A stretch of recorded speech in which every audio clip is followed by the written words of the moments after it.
సన్నీ డియోల్ కొత్త Hindi cinema border 2 release అయి నిన్న ఆదివారం ఫిబ్రవరి 8తో 17 రోజులు కంప్లీట్ అయింది. ఈ 17 రోజుల గ్రాస్ కలెక్షన్స్ చూస్తే ఇండియాలో ఈ సినిమా 345 కోట్లు గ్రాస్ కలెక్ట్ చేస్తే ఓవర్సీస్ నుంచి 57 కోట్లు గ్రాస్ వచ్చింది. అలా టోటల్గా 17 రోజుల్లో బార్డర్ 2 సినిమా 402 కోట్లు గ్రాస్ కలెక్ట్ చేసింది.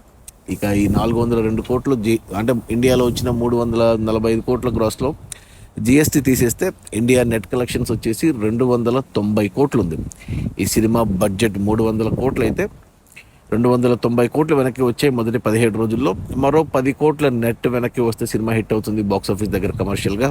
ఈరోజు సోమవారం, ఇక వర్కింగ్ డేలో కలెక్షన్స్ తగ్గుతాయి. బట్ ఈ మూడో వారంలో సినిమా ఖచ్చితంగా 300 కోట్ల నెట్ మార్క్ దాడుతుంది, క్లీన్ హిట్ అవుతుంది. ఇక 4వ వారంలో వచ్చేవన్నీ లాభాలే. అది మన Sunny Deol and Varun Dhawan and Diljit Dosanjh and Ahan షెట్టీల కొత్త హిందీ సినిమా బార్డర్ 2 రిలీజ్ అయిన మొదటి 17 రోజుల్లో 402 కోట్ల గ్రాసు.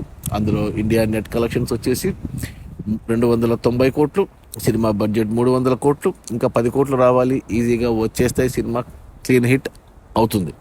Okay, bye.